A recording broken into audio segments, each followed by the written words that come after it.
नमस्कार, capital TV Uttar Pradesh देख रहे हैं आप। मैं हूं राधिका राज।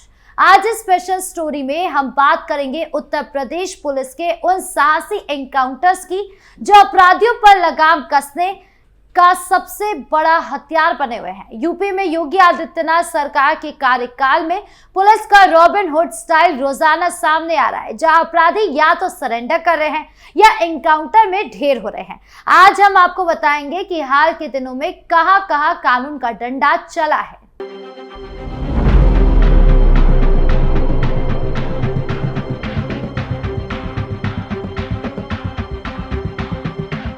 सबसे पहले बात करते हैं हालिया एनकाउंटर्स की। दिसंबर 2025 में यूपी पुलिस ने अपराधियों के खिलाफ ताबड़तोड़ कार्रवाई की है।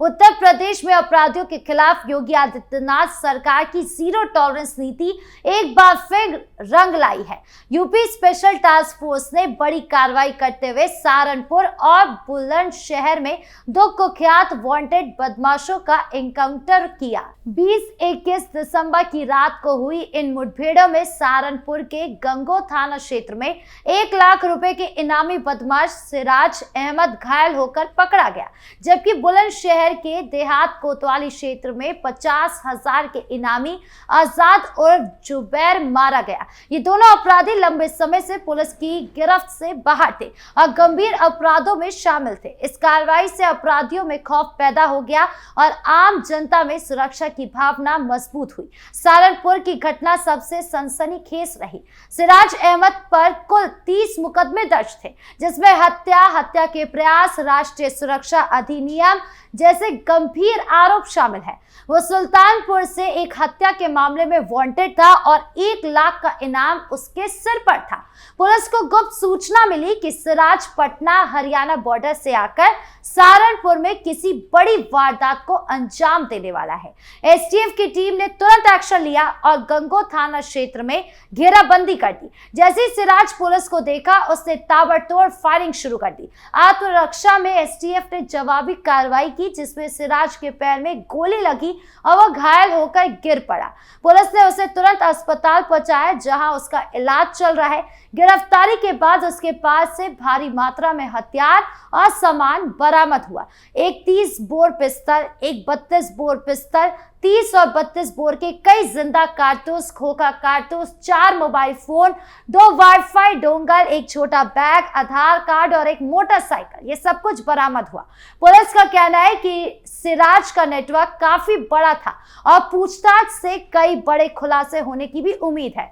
वहीं बुलंदशहर में कार्रवाई और भी सख्त रही। 50,000 रुपए के इनामी बदमाश आजाद और जुबैर पर भी कई गंभीर मुकदमे दर्ज थे। वो अवैध हथियारों की तस्करी और अन्य अपराधों में शामिल था। एसटीएफ को सूचना मिली कि वो देहात कोतवाली क्षेत्र में सक्रिय है। थाना कोतवाली, देहात और गुलावटी पुलिस की मदद से घेराबंदी की गई। आजाद ने पुलिस पार्टी पर फायरिंग शुरू कर दी, लेकिन जवाबी कार्रवाई में वो गंभीर रूप से घायल हो गया।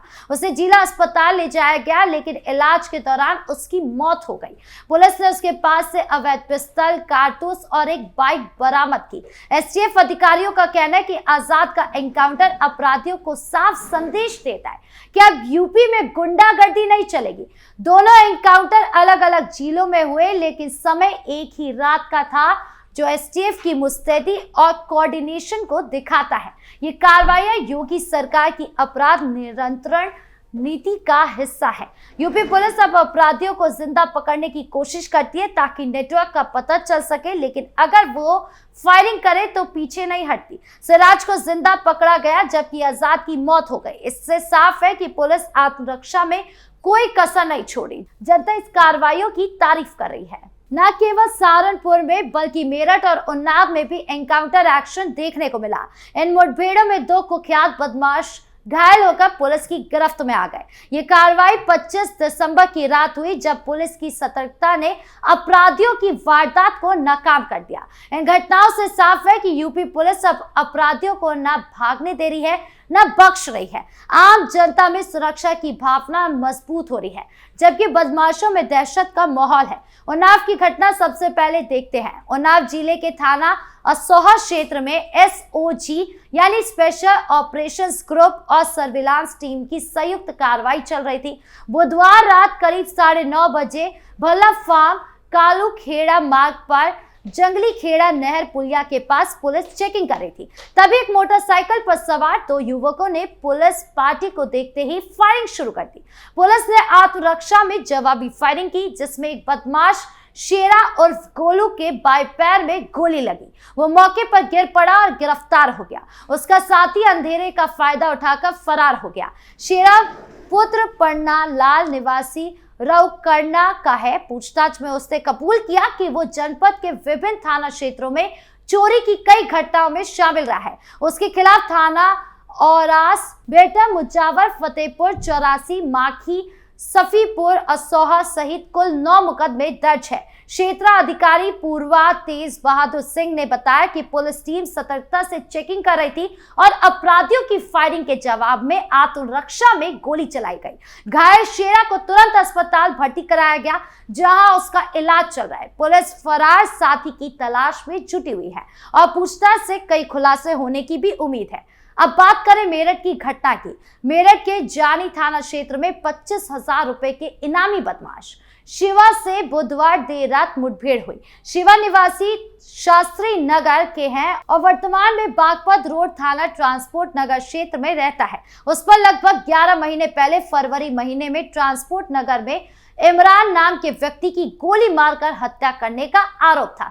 हत्या के बाद वो फरार हो गया था और पुलिस लंबे समय से उसकी तलाश कर रही थी। मुखबिर की सूचना पर जानी थाना क्षेत्र में घेराबंदी की। शिवा ने पुलिस को देखते ही फायरिंग शुरू कर दी, लेकिन जवाबी कार्रवाई में उसके पैर में गोली लगी और वो घायल हो गया। एसपी देहात अभिजीत कुमार ने बताया कि घायल शिवा को अस्पताल में भर्ती कराया गया और उसकी हालत स्थिर है। जानी थाना पुलिस आगे की कानूनी कार्रवाई में जुटी है। इस एनकाउंटर से मेरठ में अपराधियों का मनोबल टूटा है, खासकर हत्या जैसे गंभीर मामलों में शामिल लोगों का। ये दोनों एनकाउंटर अलग अलग जिलों में हुए, लेकिन समय एक ही रात का था। ये यूपी पुलिस की मुस्तैदी और कोऑर्डिनेशन को दिखाता है। दोनों मामले में पुलिस ने जानबूझकर पैर में निशाना साधा ताकि अपराधी जिंदा पकड़े जाए और पूछताछ से उनके नेटवर्क का पता चल सके। कोई पुलिसकर्मी घायल नहीं हुआ, जो टीम की ट्रेनिंग और सतर्कता का प्रमाण है। ये कार्रवाइयां योगी सरकार की अपराध नियंत्रण नीति का हिस्सा है। जनता इनकी तारीफ कर रही है। सोशल मीडिया पर लोग लिख रहे हैं कि अब यूपी में अपराधी सुरक्षित नहीं है, महिलाएं और व्यापारी सुरक्षित महसूस कर रहे हैं। कुल मिलाकर उन्नाव और मेरठ के ये एनकाउंटर अपराधियों को साफ संदेश दे रहे हैं, यूपी में गुंडागर्दी की कोई जगह नहीं। पुलिस की ये मुस्तैदी प्रदेश को अपराध मुक्त बनाने की दिशा में बड़ा कदम है। पिछली सरकार की बात की जाए तो पिछली सरकारें, खासकर समाजवादी पार्टी के शासनकाल में यानी कि 2012 से 2017 तक में उत्तर प्रदेश अपराधियों का स्वर्ग बन चुका था। उस दौर में गुंडा राज और माफिया राज चरम पर था। कुख्यात अपराधी जैसे अतीक अहमद, मुख्तार अंसारी राजनीतिक संरक्षण में खुलेआम घूमते थे, विधायक सांसद तक बनते थे और अपराध की फैक्ट्री चलाते थे। अपहरण, फिरौती, गैंग वॉर, लूट और हत्याएं रोज की घटनाएं थी। एनसीआरबी के आंकड़े के मुताबिक सपा शासन में यूपी सबसे ज्यादा अपराध वाले राज्यों में टॉप पर था। हत्याएं, अपहरण, महिलाओं के खिलाफ अपराधों की संख्या बेहद ऊंची थी। सांप्रदायिक दंगे आम थे। 2012 से 2017 के बीच 800 से ज्यादा दंगे हुए, जिनमें सैकड़ों मौतें हुई। पुलिस पर राजनीतिक दबाव इतना था कि अपराधियों के खिलाफ कार्रवाई दुर्लभ थी। बदमाश खुलेआम रंगदारी मांगते थे, जमीन कब्जाते थे और कानून को ठेंगा दिखाते थे। व्यापारी, महिलाएं, आम लोग रात में घर से निकलने से डरते थे। अपराधी जेल से ही गैंग चलाते थे और पुलिस मूक दर्शक बनी रहती थी। कुल मिलाकर पिछली सरकार में अपराधियों पर कोई लगाम नहीं थी, बल्कि उन्हें संरक्षण मिलता था, जिससे यूपी जंगल राज का पर्याय बन गया था। लेकिन अब योगी सरकार ने यूपी की दशा और दिशा ही बदल कर रख दी है। आपकी इस पूरे मामले को लेकर क्या राय है, कमेंट बॉक्स में जरूर बताएं। धन्यवाद।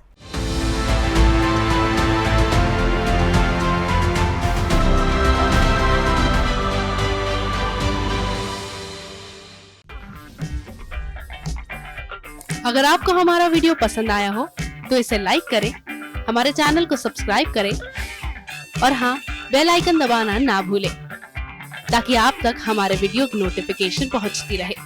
आप अपना सुझाव हमें कमेंट बॉक्स में दे सकते हैं। हमारे साथ जुड़ने के लिए शुक्रिया।